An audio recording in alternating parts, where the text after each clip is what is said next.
नमस्कार दोस्तों, आइए सुनते हैं रस्किन बॉन्ड की कहानी पतंग वाला। गली रामनाथ में एक ही पेड़ था।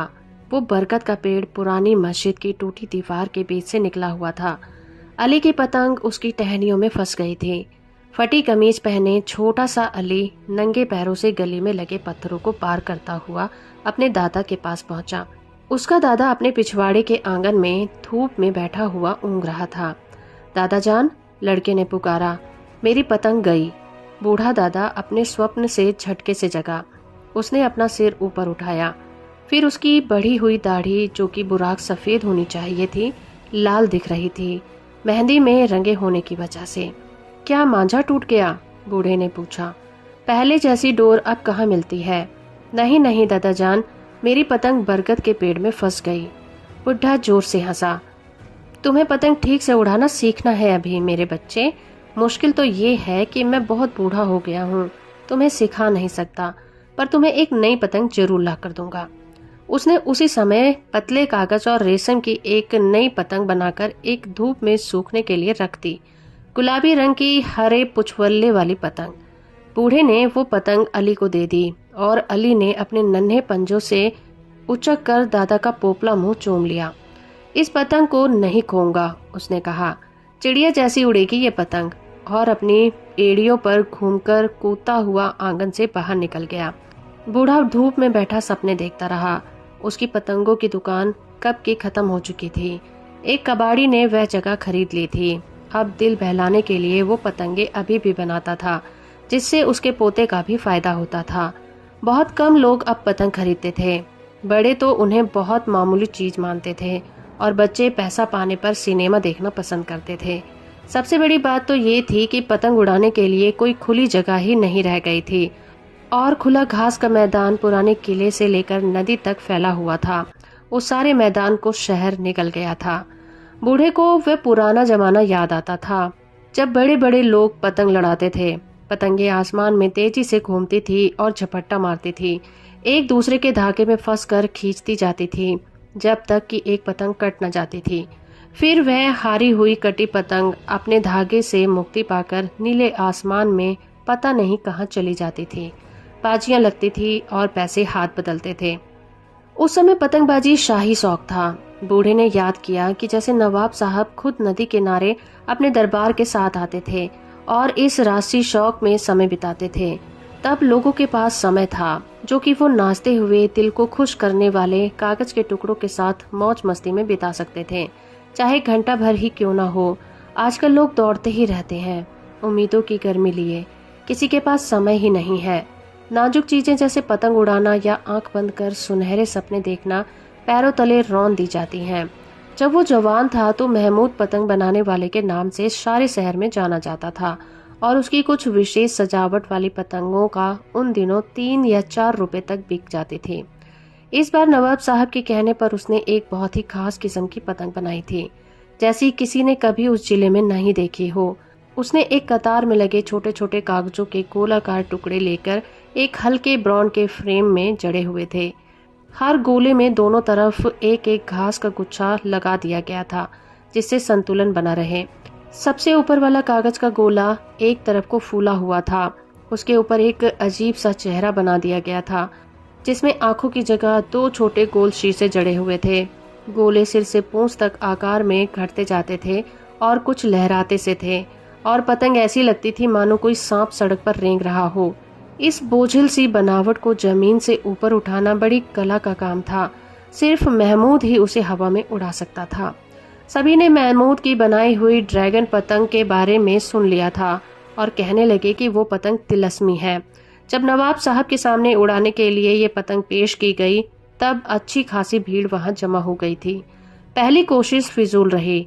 पतंग जमीन से उठी ही नहीं, बस कागज के गोलों में एक रुआसी या शिकायत भरी सरसराहट थी।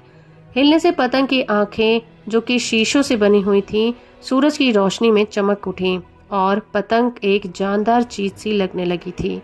फिर सही दिशा में हवा आने और ड्रैगन काइट आसमान में उठ गई। इधर उधर छटपटाते हुए वो ऊपर उठने लगी, ऊंची और ऊंची। सूरज की रोशनी में शीशे लगी आंखें शैतानी सी चमक रही थीं। जब वह ऊपर की ओर उठ गई तो हाथ में पकड़ी रस्सी पर जोरों का झटका लगने लगा। महमूद के लड़के ने चक्री को संभाला। पतंग जोर मारती रही। वो टूटकर निकलना चाहती थी, आजादी चाहती थी, अपने मन की मौज के अनुसार जीना चाहती थी और आखिरकार ऐसा ही हुआ। रस्सी टूट गई। पतंग सूरज की तरफ लपकी और आसमान की ओर शान से जाने लगी और फिर आंखों से ओझल हो गई। वो पतंग फिर कभी किसी को नहीं मिली। महमूद ने सोचा कि उसने पतंग में जीवन भर दिया था। वो बिल्कुल जीती जागती चीज हो गई थी। उसने दोबारा वैसी पतंग नहीं बनाई। उसने नवाब साहब को एक गाने वाली पतंग बनाकर दी। जब वो हवा में उड़ती थी तो वायलिन बजने की सी आवाज आती थी। वे आराम भरे खुले दिन थे जब नवाब तो कुछ साल पहले मर चुके थे और उनके वारिस काफी गरीब थे, करीब करीब महमूद जैसे। किसी जमाने में पतंग बनाने वालों को आश्रम देने वाले लोग होते थे, जैसे कवियों को लोग सहारा देते हैं। पर अब महमूद को गली में कोई जानता ही नहीं था। गली में अब इतने लोग ही नहीं रहते थे कि उन्हें पड़ोसियों के मिजाज पुरसी का समय न था। जब महमूद छोटा था तो बीमार पड़ता था तो सारा पड़ोस आकर उसकी तबीयत पूछता था। अब जब उसके दिन पूरे होने आए थे, कोई कभी मिलने नहीं आता। सच तो ये था कि उसके पुराने दोस्त सब मर चुके थे और उसके लड़के उम्रदार हो चुके थे। एक तो पास के गैराज में काम कर रहा था, दूसरा पाकिस्तान में था। बंटवारे के समय वे वहीं था और फिर वापस यहाँ रिश्तेदारी में नहीं आ सका था। 2 बच्चे 10 साल पहले उससे पतंग ले जाते थे। वे अब खुद जवान थे और मुश्किल से अपनी रोजी रोटी कमाते थे। उसके पास एक बूढ़े आदमी और याददाश्तों के लिए समय नहीं था। वे एक तेजी से बदलती और होड़ भरी दुनिया में बड़े हुए थे। एक बूढ़ा आदमी और एक बूढ़ा बरगद, दोनों ही उसके लिए सिर्फ उपेक्षा के पात्र थे। उन्होंने तय कर लिया था ये दोनों ही हमेशा के लिए इस तरह से जुड़े हुए जरूर थे, पर हल्ला गुल्ला मचाती, माथे में पसीना बहाती आम आदमी की दुनिया जो उनके आसपास थी, उनका उनमें कोई लेना देना नहीं था। अब लोग बरगद के पेड़ तले जमा होकर अपनी समस्याओं और अपनी योजनाओं के बारे में बातें नहीं करते थे। सिर्फ गर्मियों में कभी कभी कड़ी धूप से बचने के लिए वहां खड़े हो जाते थे। वो एक छोटा सा लड़का था ना, महमूद का पोता। महमूद का बेटा पास ही काम करता था। महमूद उस छोटे लड़के को जोड़ों की धूप में खेलते हुए देखता था और जैसे एक तंदुरुस्त पौधा रोज कुछ नई पत्तियां निकालकर बढ़ता है, वैसे ही अली भी महमूद की आंखों के सामने बढ़ रहा था। पेड़ों और आदमियों में बहुत कुछ एक जैसा है। हम धीरे धीरे बढ़ते रहते हैं। अगर हमें कोई चोट न पहुंचाए, भूखा न रखे या काट न डाले, जवानी में हम अपनी शान से देखने वालों की आंखों में चमक ले आते हैं। बुढ़ापे में कुछ झुकने लगते हैं। हम टूटती शाखाएं, थके हाथ पैर धूप में फैलाते हैं और फिर एक लंबी सांस खींचकर अपने आखिरी पत्ते बिखेर देते हैं। महमूद उस पुराने बरगद के पेड़ का सा था। उसके हाथ भी झुर्रियों भरे कुछ टेढ़े मेढ़े हो गए थे, बरगद की जड़ों की तरह। अली को उस छोटे लाजवंती के पेड़ की तरह था जो कि आंगन के दूसरे कोने में बोया गया था। 2 साल में अली और मिमोसा का पेड़ दोनों ही तरुणाई की ताकत और आत्मविश्वास पा जाएंगे। सड़क की आवाजें धीमे होने लगी। महमूद को लगा शायद उसे नींद आ रही है और फिर सपने देखेगा। कभी कभी वो पतंगों के सपने देखता था। एक ऐसी पतंग का जो कि हिंदुओं के भगवान विष्णु की सवारी गरुड़ की तरह सुंदर और ताकतवर दिखती होगी। वो अली के लिए एक बहुत ही गजब पतंग बनाकर जाना चाहता था। अली के लिए छोड़ने को उसके पास और क्या था। अली की आवाज दूर पर सुनाई दी। उसे नहीं समझ आया कि अली उसे ही पुकार रहा है। ऐसा लग रहा था कि आवाज बहुत ही दूर से आ रही है। अली आंगन के दरवाजे पर खड़ा पूछ रहा था, क्या अम्मी बाजार से लौट आई हैं? महमूद ने कोई जवाब नहीं दिया। अली ने दोबारा पूछा और दादा की तरफ बढ़ा। बूढ़े के सिर पर धूप तिरछी पड़ रही थी और एक छोटी तितली उसकी बड़ी सी दाढ़ी पर बैठी हुई थी। महमूद चुपचाप था। अली ने अपने हाथ उसके कंधे पर रखे, पर महमूद ने कुछ नहीं किया। बस एक आवाज सी आई, जैसे अली को जेब में रखे कंचे जब आपस में रगड़ते थे तब आती थी। अली एकदम घबरा गया और दरवाजे की तरफ वापस गया।